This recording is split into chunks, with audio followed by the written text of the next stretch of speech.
Arrival at Fort Ironclad Exulthar of the Zarnek Dominion stood at the gates of the sprawling human military installation, his segmented eyes darting nervously.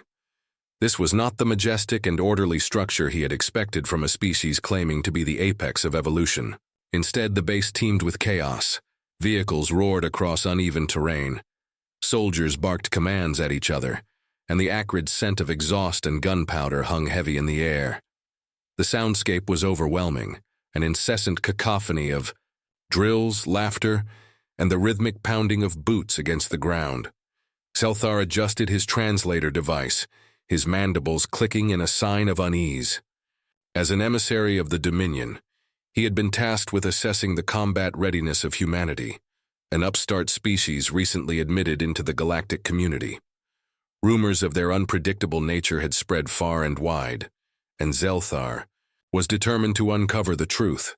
His compound eyes took in the scene, analyzing and cataloging every detail, though the unpredictability of human behavior made the task daunting. "Welcome to Fort Ironclad, Ambassador," said Major Emily Hart, extending her hand in the traditional human greeting. Her smile was warm, but her eyes carried the weight of countless battles. She exuded a calm confidence that was both disarming and slightly intimidating. Zelthar hesitated before grasping her hand with one of his claws. The gesture felt oddly intimate, a stark contrast to the rigid formalities of his own culture. The human's flesh was warm and firm, a tactile reminder of their biological resilience. "Major Hart," Zelthar began, his voice a series of raspy clicks. "Your base appears unconventional." Hart's smile widened. "Stick around. Ambassador, you haven't seen anything yet." Organized chaos. The tour began with the training grounds, a massive expanse of dirt and rubble where squads of soldiers engaged in a variety of exercises. Zelthar watched as a group practiced breaching a building, their movements a blend of precision and raw aggression. Explosions punctuated the air as they used live ammunition. Dust swirled in the sunlight, creating an almost theatrical backdrop to the grueling exercises. "Your training methods are hazardous," Zelthar observed. Among the Zarnek, live weapons were reserved for actual combat to minimize risk. The sight of humans willingly subjecting themselves to such danger was unnerving. Hart chuckled. "Combat is hazardous. If they can't handle it here, they won't survive out there." The alien's antennae twitched uneasily. The soldiers seemed to thrive in the chaos, their adaptability a stark contrast to the rigid drills of the Dominion's forces. One soldier tripped, recovered, and improvised a maneuver that turned a mistake into an advantage. The entire squad adapted instantly, flowing like water around a rock. Zelthar's attention lingered on one particular group performing an exercise known as fire and maneuver. The synchronized chaos of suppressing fire, flanking movements, and rapid communication was mesmerizing. Soldiers barked commands, their voices overlapping yet somehow clear to their comrades. Even the minor mistakes, a stumble here, a misstep there, were seamlessly corrected. "Your species seems to embrace disorder," Zelthar remarked, his voice tinged with incredulity. "We call it adaptability," Hart replied. "It's how we've survived."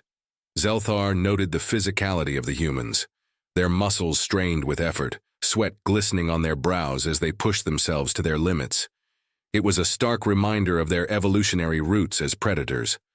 Even in a simulated environment, the intensity of their focus and drive was palpable. The arsenal next, they entered the armory, a cavernous structure packed with rows upon rows of weapons. Zelthar's compound eyes widened as he took in the sheer variety.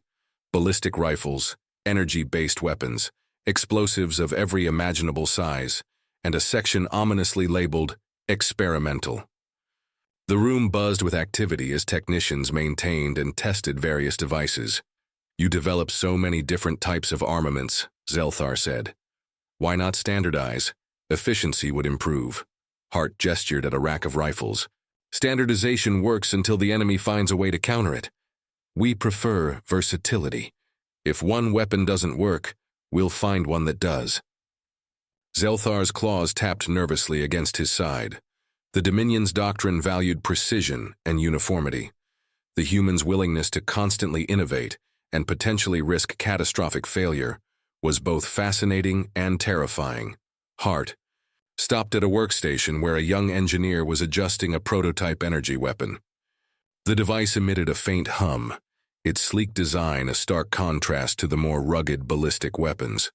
"This is one of our latest projects," Hart explained. "We're testing a directed energy system capable of neutralizing electronics and personnel without collateral damage." Zelthar's antennae quivered. "And if it fails," Hart smirked, "we'll learn from it and build something better." The engineer demonstrated a calibration test, and the weapon fired a contained beam into a target dummy. The precision was startling, as the beam disassembled the dummy's components without creating collateral damage. Hart gestured to another table where engineers were debating the design of a new explosive device. The animated discussion reflected humanity's innate drive to challenge the status quo. The psychological edge Hart led Zelthar to a dimly lit room, where a team of analysts scrutinized holograms of alien physiology and tactics. Detailed profiles of various species, including the Zarnek, floated in the air. The atmosphere was intense, the analysts speaking in hushed tones as they dissected alien behaviors and weaknesses. "This is our intelligence division," Hart explained. "They study our enemies to find weaknesses." Zelthar's antennae stiffened as he spotted his own likeness among the projections. A human analyst was pointing at a diagram of Zarnek nerve clusters, discussing ways to exploit them. "This is highly invasive," Zelthar said, his tone sharp. "War is invasive," Hart countered. "Knowing our enemy gives us the edge. We need to survive." The ambassador's mandibles clicked in frustration. His people used intelligence to foster understanding and diplomacy, not as a tool for exploitation. Yet here, the humans turned knowledge into a weapon. He lingered as an analyst presented a case study on another alien species, highlighting a cultural taboo humans had exploited to gain a psychological advantage. The sheer audacity of the strategy left Zelthar both horrified and impressed.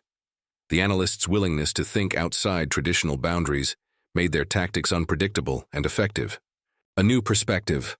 As the day wore on, Zelthar found himself standing at the edge of a bustling mess hall, his compound eyes scanning the scene. Humans of all ranks and specializations mingled here, their camaraderie evident in their boisterous laughter and animated conversations. It was a stark contrast to the regimented and impersonal dining arrangements of the Dominion. He moved hesitantly through the hall, his antennae twitching as he took in the scent of human food, a potent mix of spices, roasted meats, and unfamiliar sweet aromas. Soldiers waved him over, their gestures unguarded and welcoming. Despite his initial reluctance, Zelthar joined a table where a group of humans was engaged in what appeared to be a heated debate. "Toasters are not robots," one soldier exclaimed, jabbing a finger at his companion. "They have circuits and perform tasks." "That's close enough," the other retorted. Zelthar tilted his head, confused but intrigued. "Your debates are unusual." The soldiers burst into laughter, one of them clapping Zelthar's carapace lightly. "Stick around, Ambassador. You'll learn we argue about everything." As the conversation shifted to topics ranging from Earth's sports to alien cuisine, Zelthar began to notice something profound. These humans, despite their chaotic methods and unorthodox behaviors, were deeply connected by a sense of shared purpose. Their bonds transcended rank and background, a unity forged in the crucible of adversity. The final test Hart escorted Zelthar to the base's simulation chambers, where recruits trained for scenarios replicating real combat. The holographic environment shifted to depict an alien battlefield, complete with towering structures, uneven terrain, and swarms of enemy combatants. "Let's see how you handle this," Hart said, gesturing for Zelthar to join her on the observation deck. The simulation began, and Zelthar watched as a squad of recruits entered the battlefield. The humans adapted instantly to every challenge the environment threw at them: ambushes, terrain shifts, and sudden environmental hazards. What struck Zelthar most was their teamwork. Every movement was synchronized yet fluid, and their communication was relentless. "They're improvising," Zelthar observed, his voice tinged with astonishment. "Even the Dominion's elite forces rely on strict protocols. These recruits seem to thrive on unpredictability." Hart nodded. "We train them to think on their feet. The battlefield doesn't follow a script, so neither can they." The simulation escalated, introducing unexpected variables like an enemy artillery strike and a sudden flood. The recruits faltered momentarily, but recovered with astonishing speed. Zelthar's antennae twitched as he watched one recruit, barely out of adolescence, devise a strategy that neutralized the artillery, while the others covered his advance. The scenario ended with a hard-fought victory, and the recruits exited the chamber drenched in sweat, but wearing triumphant grins. Zelthar turned to Hart, his mandibles clicking in thought. "Your methods defy logic," he admitted, "but they are undeniably effective." Reflections of a visitor. That evening, Zelthar sat alone in his quarters, processing everything he had witnessed. The humans' chaotic, unconventional approach to warfare was a stark contrast to the Dominion's rigid strategies. Yet their adaptability, creativity, and sheer determination were undeniable strengths. He thought back to the mess hall, where camaraderie had dissolved the barriers of species and culture. The humans' ability to connect with one another, to find unity in their differences, was perhaps their greatest strength of all. As he prepared his report for the Dominion, Zelthar couldn't shake the feeling that humanity was far more formidable than anyone in the galaxy realized. They were a species of contradictions, fragile yet resilient, chaotic yet purposeful, reckless yet ingenious. And as an ambassador of the Dominion, Zelthar knew he would carry this revelation back to his people, a warning and a testament to the unique, unrelenting spirit of humanity.